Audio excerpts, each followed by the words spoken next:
It's about the nuance and the depth of what you do with that data and the way that you surface just that right insight.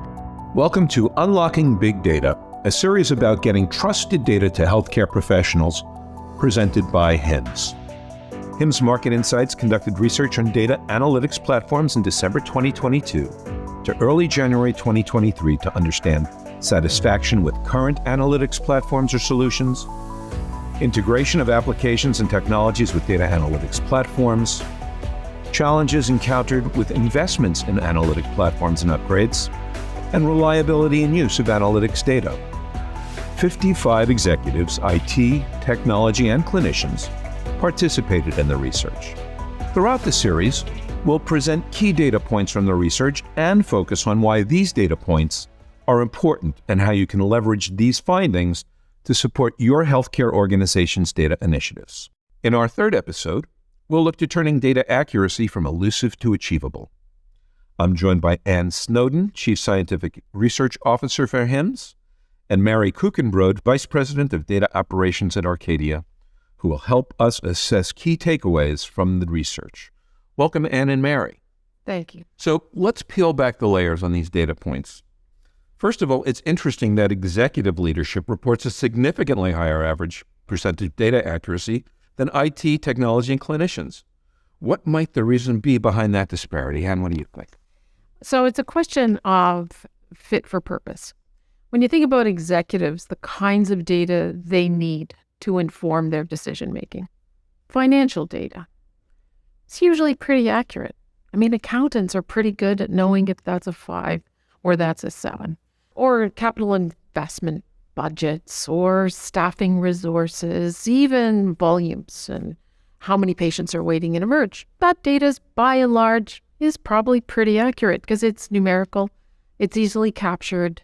It doesn't, a number 2 is always usually has the same meaning as a number 2 in another place, generally. Clinicians, different story.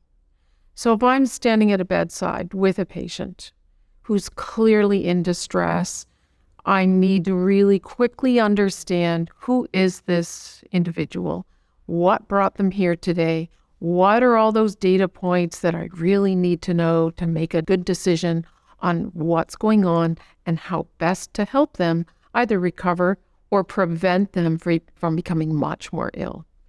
Different ballgame. So when's the last time they've seen a primary care physician? May not have that data. How many medications were prescribed and yet were taken? Different question. What are their labs looking like? What are their goals and unique life circumstances that I have to consider as a clinician? That type of data, massively different in terms of potential for completeness, gaps, accuracy, relevance for that particular individual at that day and time in their particular health journey. So it's not surprising to me at all. Executives are pretty confident in their data because the data they need to make strategic decisions vastly different than those clinicians. And by the way, the data they use to make those decisions may quite often lead to life and death outcomes. You don't want to get that wrong. So I need to be exactly confident that that data is dead on and I have all of the data I need. And that would suggest to me why we see the differences in that market insights data. Mary, what do you see? Data is really messy in healthcare. This financial data is much cleaner, and it's messy, and it requires very active curation to be usable. And if you spend day in and day out putting the sweat equity into getting that data where it needed to be and wrangling with all the things that are challenging about that, and I ask you, how's your data quality? You're immediately thinking of everything that you had to do just to make it usable. And on the flip side, if I ask an executive, how's your data quality? I think that there's a greater tendency to think about data quality as, was the data good enough to achieve my outcomes? Did I have what I needed to succeed at the things I care about most as an organization? And both of those things can be true at the same time, right? You could have succeeded at what you needed to achieve, and it was really, really high effort and high intensity of curation and management of the data in order to get there. So it's really different to see how different people have a different view of the outcome that is produced by that data. Absolutely. So how do you educate the stakeholders on what to expect for what data accuracy means for their organization and what the achievement of high quality data looks like? I think you have to start with what type of data do I need? Am I dealing with data out of electronic health records? Am I dealing with data from paid insurance claims? Am I branching out into health application data and wearable information? What data do I need for my use case and for the questions I'm trying to answer about my patients? And then from there, it's about timeliness. Do I need that data on a near real-time basis? If I'm trying to call people within 24 hours of them being discharged from the hospital, I need that data almost right away. But if I'm trying to understand historically who are the patients who are going to the emergency department over and over again, potentially in place of seeing their PCP or going to urgent care, I don't necessarily need that data right away, but I need a lot of it, and I need it to be accurate going pretty far back into the past. So you have to grapple with those aspects. And then, because all of the data is stored in different ways, in different formats, in these silos, I need to have the right expectations about what transformation has happened to that data along the way. What's that lineage from the data being entered in its first system to movement between systems, and what was the translation of that data and any computation that was done on that data from A to Z. And I think you have to have expectations and understanding of that full data value stream to then make good decisions and think effectively about what you're going to do with that data once it has been served up to you. I think the other part of education is, and support and resources, is what's the analytics strategy in the organization? Where are your analytics and data strengths? Where aren't they? So where are the limitations? If I'm a clinician, a program executive, a C-suite executive, where are the boundaries I'm working with? What types of data can I expect to achieve or to receive, when and how? How old is it? How is it real time? And what's the purpose? What's the goal? What are we trying to achieve with it? It's not a magic wand. You don't suddenly put an analytic strategy in place. All things are wonderful and perfect, and every patient gets exactly what they need and when they need it.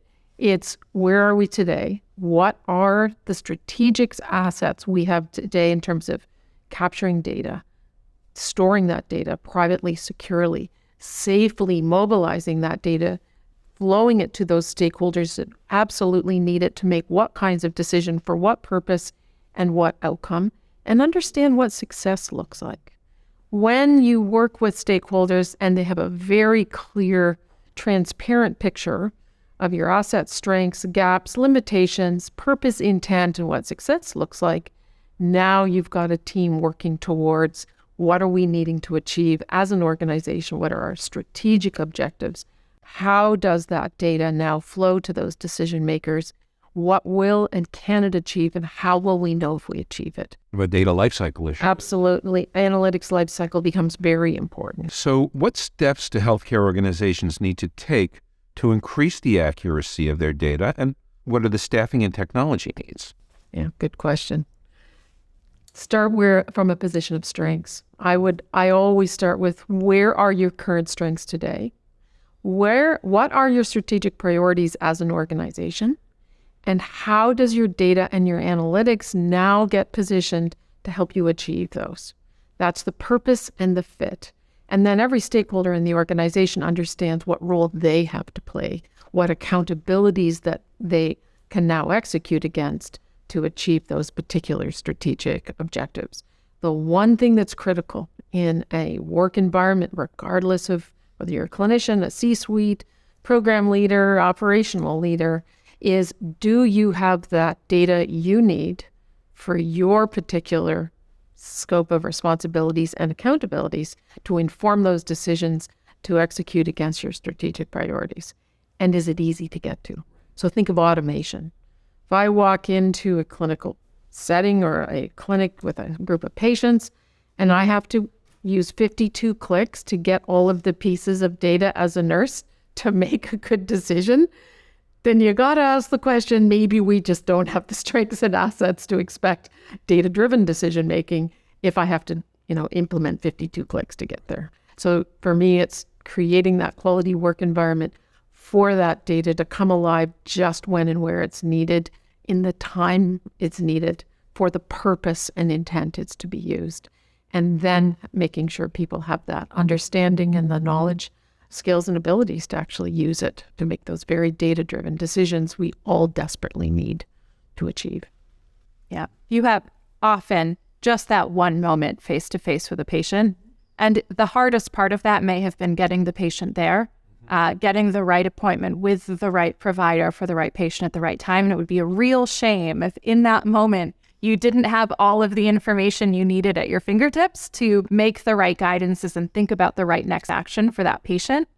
I think as an industry, as sort of data aggregation and analytics, we've come to have recently a much more nuanced understanding of what it takes to achieve that. It's not flipping on a light switch. Okay, I have a data platform now. The data's aggregated and I have an analytics team and they're going to make me some dashboards and it will all work.